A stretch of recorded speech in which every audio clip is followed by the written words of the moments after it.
Mateo capítulo 9, Mateo 9, versículo 9.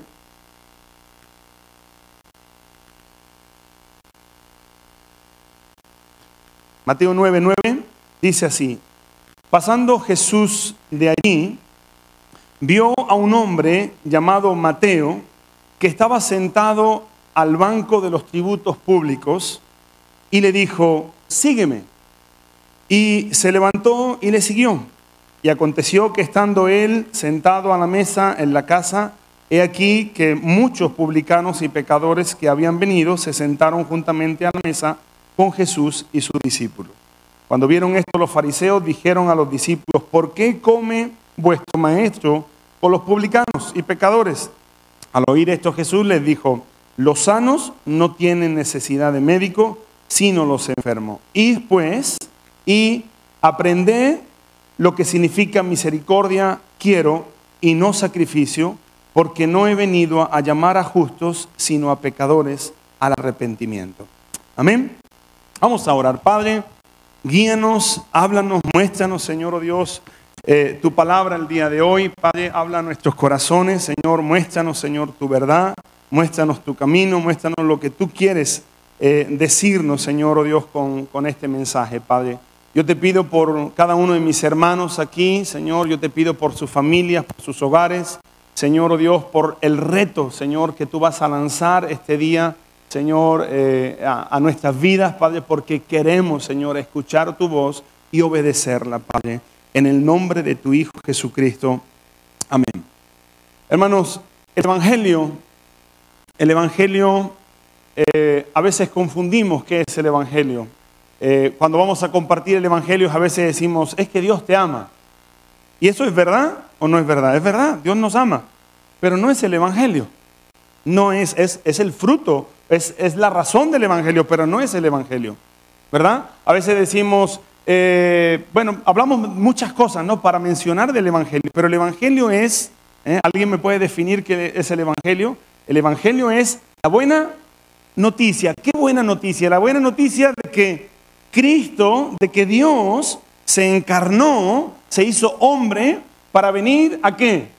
A morir por nuestros pecados, a morir por nosotros para pagar por nuestros pecados, y además resucitó. Y cuando eso sucede, lo que Él hace es que abre un camino nuevo, abre un camino en el que podemos ahora acercarnos a Dios de tal manera que el juez, el Dios juez que viene a juzgarnos, ya no es nuestro juez, sino que ahora es nuestro Padre. Amén. Es algo maravilloso que tenemos que quizá desgranar, así como se desgrana una mazorca de maíz, empezar a desgranar y entender bien todo esto, porque el Evangelio es poder de Dios. ¿Cuántos dicen amén? Hermanos, cuando nosotros venimos a una persona y le compartimos el Evangelio, no sé cuántos nuevos hayan aquí, no sé cuántos hayan sido invitados el día de hoy, pero cuando nosotros escuchamos el Evangelio, cuando entendemos lo que Dios ha estado dispuesto, sigue estando dispuesto y ha hecho por nosotros, nuestra vida cambia. Nuestra vida es transformada, nuestra vida es cambiada por completo para que ahora empecemos a caminar en el camino del Señor, a caminar en el plan, en el sueño de Dios para nuestra vida. Hermano, ¿cuántos tienen sueños? Sueños. ¿Cuántos tienen sueños, ilusiones? Y eso es bueno, ¿verdad?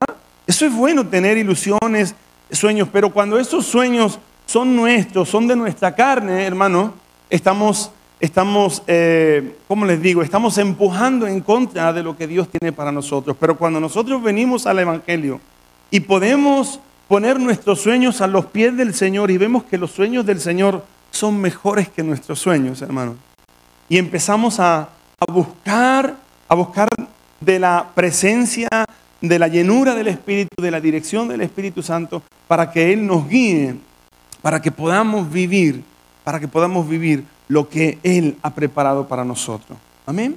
Hermanos, nosotros, y yo sé que aquí en el cara a cara se enseña, nosotros hemos nacido en el corazón de Dios. ¿Cuántos dicen amén? ¿Cuántos han estado en un cara a cara? Amén. Amén. Hermanos, nosotros hemos nacido en el corazón de Dios. Hemos nacido en lo más profundo del deseo de Dios de tener una relación personal con cada uno de nosotros. Ahora, la pregunta es, ¿ese evangelio está transformando nuestra vida? ¿Ese evangelio ha venido a golpear nuestra vida de tal manera que nuestra vida pasada no es igual que la vida que vivimos ahora? Si es así, hermanos, estamos por buen camino, estamos caminando, estamos buscando avanzar en el evangelio. Aquí vemos algo sorprendente. Vemos que, bueno, el evangelio, hay un libro muy famoso por ahí que nos enseña un poquito sobre el evangelio y menciona 4 cosas importantes para nosotros compartir el evangelio. Número 1, Dios. Dios es Dios soberano, es Dios creador, es Dios todopoderoso, es el Dios que viene a juzgar al hombre. El gran problema del hombre, hermano, no es la delincuencia. El gran problema del hombre no es el hambre. El gran problema de la humanidad no es nada de eso. El gran problema del hombre, hermanos, es el juicio de Dios que viene sobre la humanidad. Ese es el gran problema del hombre, del cual nadie escapará. Amén. Estamos perdidos. No hay solución. El juicio de Dios viene. Bueno, no hay solución. Nosotros sabemos cuál es el final de la película, ¿verdad? De la historia, perdón. Amén. El segundo punto, hermanos, es el hombre. El hombre está perdido. No puede salvarse a sí mismo. No puede salir del hoyo. Es más, no puede ni salir él ni ayudar a otros a salir. ¿Verdad? Nadie puede salvarse a sí mismo. El tercer punto es Jesucristo. Jesucristo es el tercer punto. ¿Por qué? Porque Él es la solución. Él es el que vino a pagar el precio de nuestra culpa. ¿Cuántos dicen amén? Y el último punto, hermanos, es la respuesta. ¿Por qué, hermanos? Porque Dios ha puesto en el hombre la libertad de decidir. La libertad de aferrarse a ese juicio que viene, aferrarse a la obra de Cristo, a entender que no puede salvarse uno solo y entonces decidir agarrarse a Cristo en arrepentimiento, en fe, de tal manera que aquel que venía a juzgarnos viene a abrazarnos porque es nuestro Padre. ¡Wow! Ese es el evangelio, hermano. Ese es el evangelio. Y es importante que nosotros presentemos el evangelio de esta forma. Porque, hermano, si no presentamos el evangelio de esta forma y solamente decimos, Cristo te ama, ven a la iglesia, llenaremos la iglesia de gente que no ha sido transformada por el poder del evangelio. Gracias a Dios, yo lo sé de muy buena tinta, que aquí no es. Amén. Necesitamos entender el evangelio. Aquí vemos en esta historia algo sorprendente, hermanos. Aquí nosotros tenemos este primer punto, este segundo punto. Jesús dice que iba pasando por allí, que vio a un hombre que se llama Mateo y le dijo, ¿qué? Sígueme. Perdona, no, Jesús, es que no has explicado el evangelio. No, Cristo es el evangelio. Tú y yo no podemos hacer eso, no podemos decir, sígueme. No podemos porque nos van a decir la gente, ¿a dónde? ¿A dónde? Pero Cristo era el evangelio.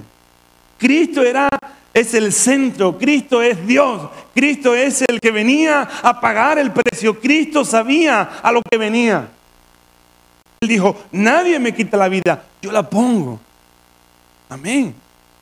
Así que él le dijo aquí a Mateo, y ahora hablaremos un poquito quién era Mateo, le dice, sígueme. Y Mateo se pone en pie y se va. Dice así, lo voy a leer, versículo 9. Pasando Jesús por allí, vio a un hombre llamado Mateo que estaba sentado al banco de los tributos públicos y le dijo, sígueme. Y se levantó y se siguió. Mateo era un publicano. Lo denominaban así porque, lo denominaban un traidor. Porque él se dedicaba a estar en el banco de los tributos. Había que pagarle a Roma un tributo y este hombre se dedicaba a pagarle a Roma para que tú después me pagues, pero con muchos intereses. Y robaba, y llegaba incluso a robar de esa manera.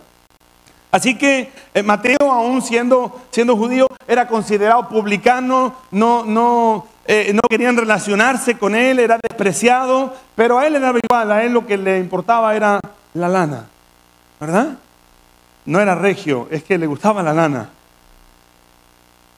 Le gustaba la lana y él era feliz. Y pudiéramos decir que no le faltaba de nada. Pudiéramos decir que tenía de todo, que tenía dinero, que tenía buena casa, que tenía, bueno, buen carro, no, buen camello, ¿verdad? Que tenía, no sé, tenía todo porque tenía mucho dinero. Pero de repente un día pasa Jesús por allí y le dice, sígueme. ¿Qué poder, hermano, hay en esa palabra? Sígueme. Sígueme. Hermanos, cuando yo conocí al Señor, me costó dar el paso. Me costó entender. Bueno, yo creo que las primeras semanas recibí al Señor 5 o 6 veces, cada día, porque no llegaba a entender.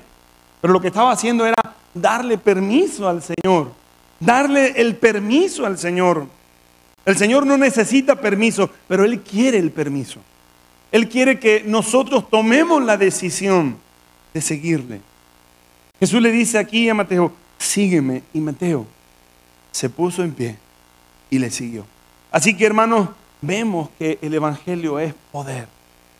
Hay poder en el Evangelio. Y cuando nosotros presentamos el Evangelio correctamente, hermanos, el Evangelio viene a transformar vidas, trayendo al arrepentimiento, trayendo a un cambio de dirección, a un cambio, no a un cambio, a veces hacemos un cambio solo de 90 grados, no, pero es un cambio de 180 grados donde comenzamos a enfocarnos en el Señor. Teníamos vicios, teníamos ataduras y de repente las soltamos, pero nos sentimos también que ya no estamos caminando hacia el Señor y nos metemos en cosas peores. Hermanos, necesitamos entender este Evangelio. Yo sé que ustedes lo han entendido, pero es necesario entenderlo para poder compartirlo. Amén. Entenderlo profundamente para poderlo compartir. Y aquí Mateo había entendido, había sucedido algo en su corazón donde él dijo, yo voy a seguir a este hombre. Yo me pregunto, ¿qué hizo Mateo con esa mesa? ¿Qué hizo con los tributos? Yo no lo sé, yo me lo imagino. Yo creo que dejó ahí la mesa, dejó el dinero y se puso en pie y siguió a Jesús. Ahora, hermanos, ¿cuántas veces nosotros no hemos reaccionado de la forma correcta cuando el Señor nos dice, sígueme? Una vez hicimos una obra de teatro ahí en la iglesia, hace muchos años, donde era una niña donde bueno, había varias personas representando a la misma niña en diferentes épocas de su vida. Y estaba la niña en un lado y estaba sentada con una muñequita jugando. Y bueno, pues la niña estaba pensando y en voz alta se escuchaba, Señor, yo creo en ti y yo sé que tú eres mi Salvador, pero ahora mismo soy una niña. Me da mucho gusto ver al hijo del hermano Víctor compartiendo el Evangelio. Pero esta niña en esta obra de teatro decía, ahora soy muy pequeña, pero cuando sea más grande te voy a servir. Cuando sea mayor voy a buscarte. Cuando sea mayor voy a compartir de tu palabra. Pero ahora mismo lo que me toca es jugar. Se apagaba la luz y salía esa misma niña siendo adolescente, con sus libros en el brazo y en su pensamiento diciendo, Señor, yo te amo tanto, te quiero mucho. Me gusta ir a la iglesia, pero ahora mismo no puedo servirte porque estoy con los exámenes, estoy con la escuela y tengo muchas cosas, pero cuando yo sea mayor, verás cómo te voy a servir. Y se apagaba la luz. Y salía esa niña ya joven en la universidad y con muchos estudios y con el novio y le decía al Señor, ay Señor, yo quisiera servirte, pero cuando acabe la carrera, verás cómo te voy a servir. Te voy a servir. Ahora mismo no puedo, no tengo tiempo, pero cuando sea ya mayor, yo te voy a servir. Verás que sí, cuando me case, te voy a servir. Y se apagaba la luz y la niña no servía. Y se encendía otra vez la luz y aparecía esta misma niña como mamá, con un bebé en brazo, cocinando y venía diciendo, Señor, tú sabes dónde está mi corazón. Yo quisiera servirte. Yo quisiera estar ahí compartiendo el evangelio, yendo a las misiones, yendo acá y allá, hablando de ti, pero es que, Señor, ahora mismo, mira, cuando los niños crezcan, cuando los niños sean mayores, me voy a dedicar a ti al 100%. Cuando me jubile, verás cómo. Se apagaba la luz, se encendía la luz y salía una viejecita con un bastón, casi sin fuerzas, decía: Señor, cuánto me arrepiento de no haber aprovechado cada instante de mi vida para servirte. Ahora no tengo fuerzas, ahora me arrepiento de no haberte seguido cuando me llamaste. Hermanos, aquí Mateo le dijo el Señor: sígueme. No dudó, se puso en pie y siguió a Jesús. Hermano, que nosotros, cada vez que escuchemos la voz del Señor, cada vez que el Señor te lance ese mensaje: sígueme, avanza, crece, búscame, sírveme, predícame, alábame, estés donde estés. No mires tus circunstancias, no esperes a que estés mejor para acercarte al Señor. ¿Sí? Porque a veces pensamos que lo que hacemos es poco, o que no es suficiente, o que no vale. Pero es necesario, hermanos, que nosotros le presentemos eso al Señor para decirle: Señor, en lo que tengo, en donde soy, yo te voy a seguir. Amén. ¿Qué sucede, hermanos? El Evangelio, además de ser poder, hermanos, el Evangelio es gozo. ¿Qué es lo que hace ahí? Dice que ahí en el versículo 10 dice: y aconteció que estando él sentado en la mesa en la casa, he aquí que muchos publicanos y pecadores que habían venido se sentaron juntamente a la mesa con Jesús y sus discípulos. Hermanos, estaban haciendo una fiesta. Eso nos gusta más a los mexicanos y a los españoles. Estaban comiendo tacos. Se fueron a la casa de Mateo. ¿A qué? A celebrar. ¿A celebrar el qué? ¿A celebrar el qué, hermano? A celebrar una vida convertida, una vida transformada, una vida que ofendía a Dios, que hacía mal al prójimo, una vida perdida, pero que al oír la voz de Dios, donde Jesús le dice: sígueme, él se puso en pie, se puso a seguirle. Dice que se fue, hermano, y se fueron a su casa y ahí estaban comiendo. No sé si es otro evangelio, en Marcos 2 quizás está diciendo esto de estaban comiendo, estaban sentados a la mesa, estaban ahí haciendo un banquete, estaban gozándose en el Señor. Amén. Así que el evangelio, hermano, es poder de Dios, pero el evangelio es fiesta. Hermano, ¿cuál es el mayor milagro? ¿Cuál es el mayor milagro que tú has vivido en tu vida? Piénsalo por un momento. Pudiéramos buscar ahí en nuestra memoria y decir: no, pues mira, una vez me pasó esto y el Señor me libró y el Señor me salvó, el Señor me libró de este accidente. O puedes pensar muchas cosas, pero el mayor milagro que hemos podido vivir, hermanos, es nuestra conversión. No éramos dignos, hermanos, no éramos dignos de estar aquí, no somos dignos de estar en la presencia de Dios, no somos dignos de acercarnos a Él, no somos dignos de hablarle, no somos dignos ni siquiera de pensar en Dios. Pero el milagro del Evangelio, el Evangelio, esa buena noticia de que Cristo vino a morir por nosotros, por los pecadores, y resucitar, abriendo un camino nuevo para que tú y yo pudiéramos llegar al Padre, hermano, trae gozo y alegría. Trae gozo y alegría porque trae la transformación, hermano, no solamente a una vida, sino en la gran mayoría de los casos, en la vida de un hogar entero. En el año 92, como les contaba, mi mamá comenzó a ir a la iglesia, bueno, al grupo de los mexicanos le decían. Mi hermana empezó a ir con ella, mi hermano pequeño, después yo un poquito más terco. Y ahí le compartíamos a mi papá y mi papá decía: mira, muy bien, ustedes vayan, pero yo no. Les voy a dar permiso para ir, pero yo no. Y un día, hermano, después de 4 años, estábamos en la iglesia, había llegado un pastor de Estados Unidos a compartir la palabra, un pastor, muy carismático, muy no sé cómo decirlo, muy pentecostal, y empezó a orar por nosotros y empezamos a caer en el suelo y empezamos a hablar en lengua, y ese día llegó mi padre. Mi padre llegó y empezó a cerrar las ventanas de la iglesia para que la gente de la calle no nos viera. ¿Qué pasó aquí? ¿Qué pasó aquí? Pero mi papá también recibió al Señor.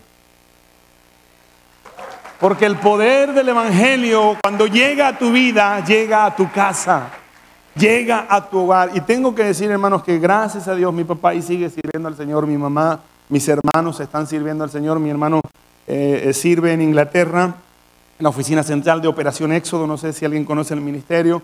Mi hermana dirige la escuela dominical y ella trabaja con niños en una guardería.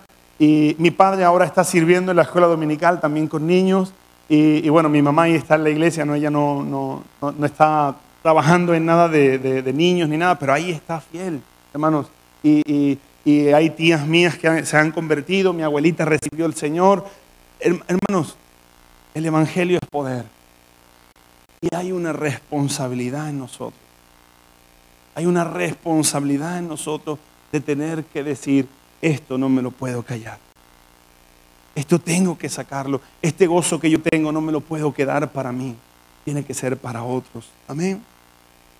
Hermanos, la finalidad del Evangelio. En varias ocasiones los fariseos, hermanos, se acercaron a Jesús y en esta ocasión empezaron ahí a decirle a los discípulos. Y si te das cuenta, ahí los fariseos vienen a hablarle a los discípulos mal de Jesús. Y después, si siguen leyendo, vienen a Jesús a hablarle mal de los discípulos. No sé si te suena eso. Chismosos. Lo digo los fariseos, hermano. No me ha mirado muy mal. No me... Hermanos, aquí estos hombres empiezan a decir, bueno, mira, cuando vieron los fariseos, ahí en el versículo 11 dice, dijeron a los discípulos, ¿por qué come vuestro maestro con los publicanos y pecadores? ¿Por qué comen con ellos? No sabe él si es Señor, no sabe él quiénes son. Pero Jesús dice que oyendo, los sanos, dice que les dijo, los sanos no tienen necesidad de médico, sino los enfermos. Hermanos, aquí Jesús nos da una lección. Y la lección que nos da aquí Jesús es la lección del libre albedrío. De entender quiénes somos, de entender dónde estamos. Cuando alguien te llama y te dice, oye Luis, que me he perdido, dicen los españoles, que me he perdido. ¿Cómo llego? Es que mira, y lo primero que Luis te dice, ¿dónde estás? ¿Para qué? Para poderte ubicar. Es importante que sepamos dónde estoy. Y Jesús está diciéndole eso a los fariseos y a todos nosotros. Los sanos no tienen necesidad de médico. Yo he venido ¿a qué? A los enfermos. Si una persona cree que está sana, si una persona cree que no tiene pecado, si una persona cree que no tiene necesidad de Dios, nunca va a buscar a Dios. Y aquí Jesús le dice ahí a los fariseos, los sanos no tienen necesidad de médico, sino los enfermos. No está diciendo que los fariseos estuviesen sanos. Está diciéndole, los fariseos no saben que están enfermos. Hermanos, y esta sociedad, este mundo, no sabe que está enfermo. Hay mucha parte de este mundo que sí, que entiende que está mal. Y dice, bueno, estoy mal, pero bueno, así soy yo y así nací y así moriré. Pero hay otra parte de este mundo que no sabe, que no entiende, que cree que esto es lo que hay. Y cuando tiene una necesidad espiritual, acude a los videntes, a esto que prolifera tanto. ¿Por qué? Porque hay una necesidad espiritual, pero está en nosotros poder decir, el Señor ha venido a salvar a aquellos que quieren, aquellos que tienen hambre, aquellos que quieren buscar de su palabra. Amén. Me asusta ese reloj. Lo vamos a dejar aquí en estos 3 puntos, porque yo quiero hacer un llamado, hermanos. Es importante entender que el Evangelio nos enseña que Dios es soberano. Nos enseña que Dios es soberano, que Él es el Dios creador, el que tiene derecho a juzgarnos. Y Él ha dicho que la paga del pecado es la muerte. El Evangelio nos enseña que el hombre está perdido, que no se puede salvar a sí mismo, que no puede hacer nada, que no puede ir de rodillas a ningún sitio para salvar su vida, ni para que Dios haga una respuesta o haga algo por él. No puede salvarse a sí mismo. El Evangelio nos enseña que Cristo es la respuesta, que Él es el camino, la verdad y la vida, y que nadie puede llegar al Padre si no es por Él.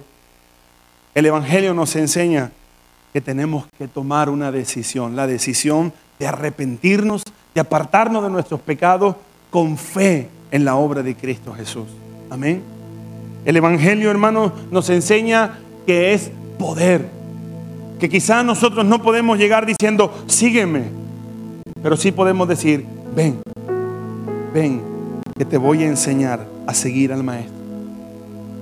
Ven, que te voy a mostrar lo que el Señor hizo en mi vida. Hay personas que pueden rebatir si la Biblia sí, si la Biblia no. Mira, lo único que sé es lo que el Señor ha hecho en mi vida. A ver, discúteme eso.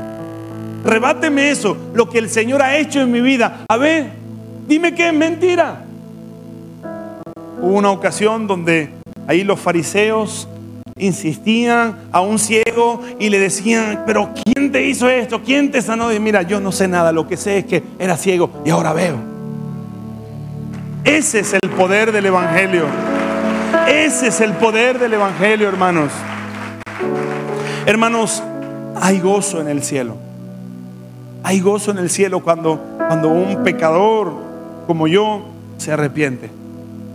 Yo creo que cuando yo me arrepentí hubo mucho gozo en el cielo, porque era muy pecador. Y veo el poder de Dios en mi vida en ese sentido. El Señor transforma corazones, transforma vidas. Amén. Hay gozo en el cielo. Y el Señor ha venido a transformar, a sanar a aquellos que reconocen su necesidad. Amén. Yo quisiera que te pusieras de pie en tu lugar.